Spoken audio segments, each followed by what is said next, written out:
Hello and welcome back to my channel. Today I am part of a ScrapTubeUK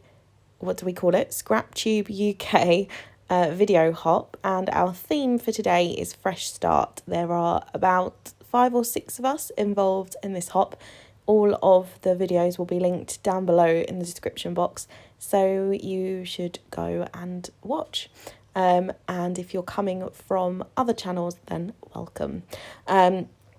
Today I decided to scrapbook a picture of the blossoms on the apple tree. I took so many pictures of apple blossom.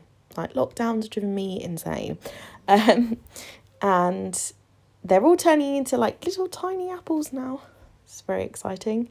So this is a picture of the apple blossom, and I journaled quite a bit on the page about how exciting this was to me. This is our first garden and our first apple tree, so yeah, very exciting. So I'm starting off by sticking some different papers in a kind of wonky fashion behind the photo. This is a 6x4 photo, and I'm using a 6x6 paper pad. The papers came from I think they might be Paper Mania papers maybe, but they're like watercolour effect papers, and I picked out pinks and yellows. And then in the background I have this wood grain paper, which I think might be a Paper Mania, I can't really remember. It's a kind of beach effect wood grain, and it came from like a whole pack of all different types of light coloured wood grains, because I like the white wood grains or the whitewash wood grains. So the kind of 2-inch or slightly less than 2-inch strips that were left over, I decided to I was going to use a border punch, and I was pretty sure I had a scallop border punch somewhere, but I couldn't find it quick enough, so I just decided to cut a scallop border myself. So it's kind of wonky, but I don't really care.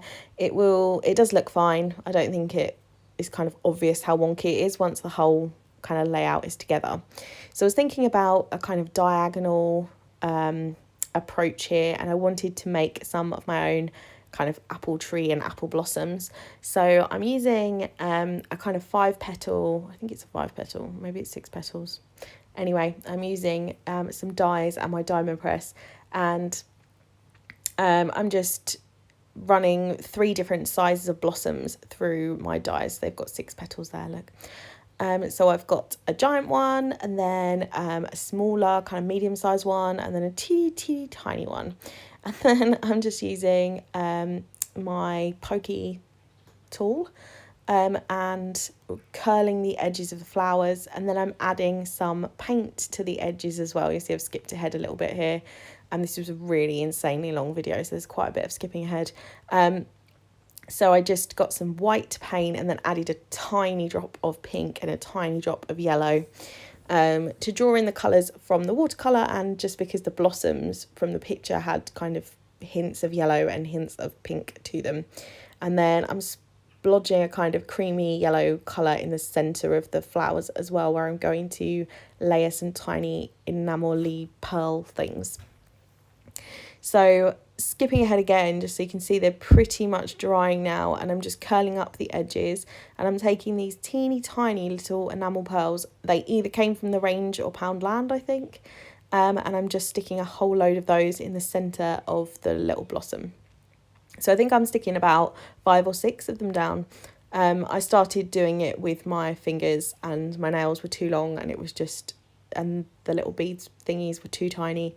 So I end up using that little pokey kind of tool in a minute, and actually that was much easier. So I just picked them up with the point of the little pokey tool. I think I'll show you that in a second. So if you have long nails, I would recommend it. Save you going kind of insane. I was getting really angry at the teeny tiny little pearls. That's the word I'm looking for. So I'm just kind of sticking them along the top there. That's not where they're going, but you know, I'm just placing them there once I have added all of the little centres to the flowers, and then the teeny tiny centres or the teeny tiny flowers just have a single pearl in the centre. Now I've got this stencil, and this is a homemade stencil.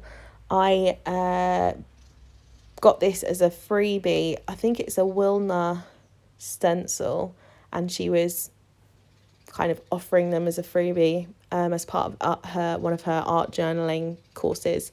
So I downloaded that. I cut it from my Cricut on some acetate because I found acetate. This is the kind of acetate that goes on an overhead projector, because we don't have any more or any overhead projectors at school anymore. I managed to get hold of some of this acetate, and I'm just squishing with a little makeup sponge some green paint through this stencil. I've used this quite a lot, as you can tell, mostly with green paint. Haven't been very adventurous with the colours of leaves here, but I'm just doing a few different shades of green. This is just acrylic paint that I'm using, and I'm going to keep kind of adding branches as I go and trying to get a bit of variation in the colour. I wanted to kind of mimic as close as I could the kind of green in the picture, and just getting it looking like, relaxed, chilled out apple leaves, if that's a thing. So I've got kind of 3 different branches that way, and then when I lay these down, I think to myself, I'm sure it needs some balance. It needs a little bit on the other side. I didn't want to go too crazy on the other side because I really wanted to keep this kind of diagonal motion that will be happening, and that was in my mind. So I'm adding a few branches this way just to bring the colour green across, and to give a good sturdy branch for my photo to sit on.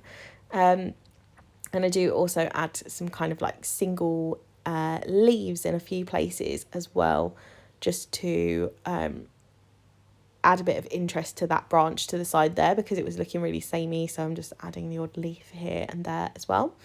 And I think at this point I realised that side was really dark and the other side was really bright. So I added a couple of brighter green leaves there just to balance it out a little bit. And then once I've got all of my leaves down, I'm just gonna, I think I just now stick my photo down. I'm just like, whatever, I'm just gonna stick it. I don't tend to mess around too much because then I get frustrated that it's taking me ages. So I'm adding some foam behind this. I just used fun foam. I double-sided sticky taped one side, stuck it to the back of the photo, and now I'm adding double-sided tape to the other side of the foam. I bought a bulk pack of fun foam about 3 years ago now, and I still haven't got through it all.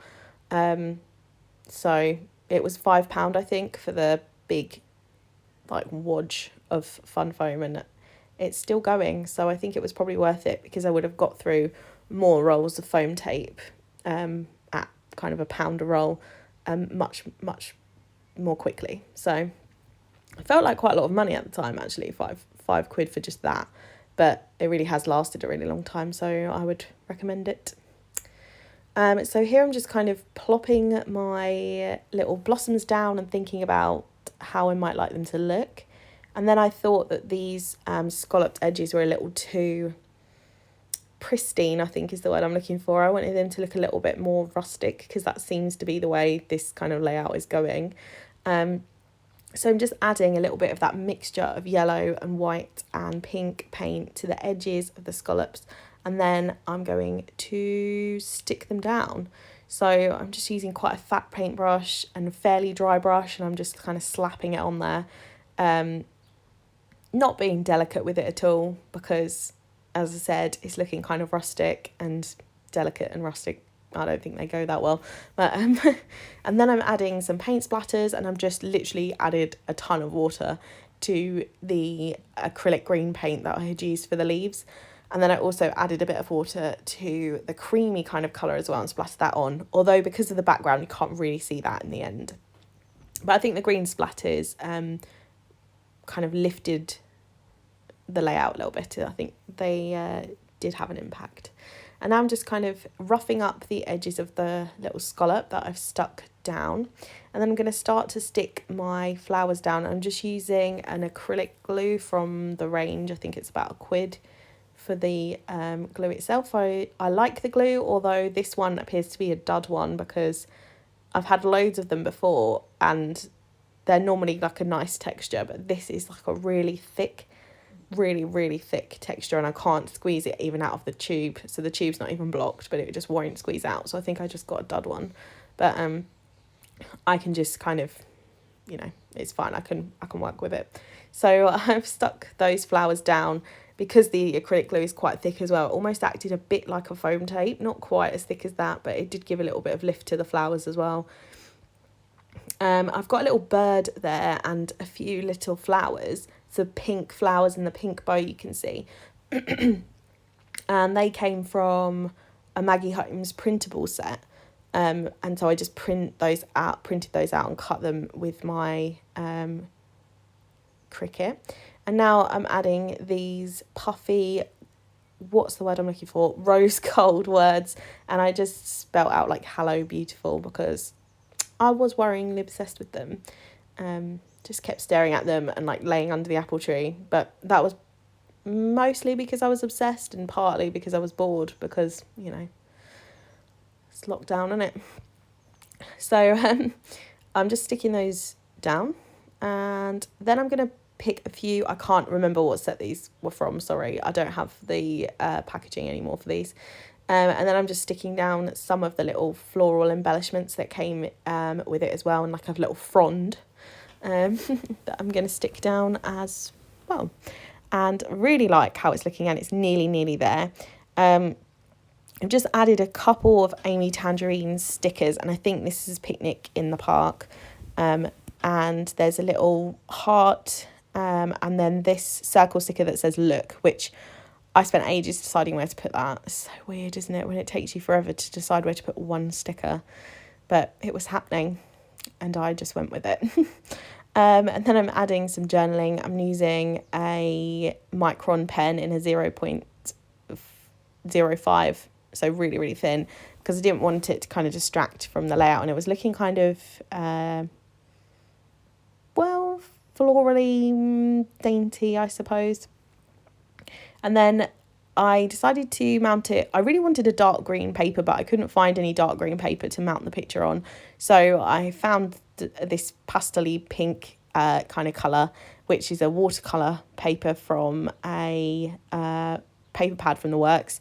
And then I'm just using a Memento Dewdrop ink in Cottage Ivy, and I'm just rubbing it along the edge so it would just stand out a little bit more because it was kind of blending into that paper in the odd point. And then because we're going rusticy with this layout, it would appear, then I've just added a few little tears into the paper, 4 little tears, and I'm kind of thinking a little bit about where I tear the paper so that it keeps that kind of diagonal line. And then I'm going to add some stitching, so I'm literally not even gluing this first layer to the backing paper, I'm just stitching it down. This is a really cheap sewing machine that I got from Lidl years and years ago. It's not that great, to be honest, to sew on material because I don't know, it just goes crazy. But it's perfect for sewing on paper because I don't feel bad. I don't feel like I'm going to ruin the machine at all. So yeah, if you can get a really cheap sewing machine, I think it can be useful. I don't know how I'd feel if I had a beautiful fancy sewing machine about sewing on paper, but I guess you can change needles. I added that little bird at the top there, and the layout is finished. So thank you for watching. I hope you enjoyed this video, and please check out the other videos in the hop in the description down below. Bye.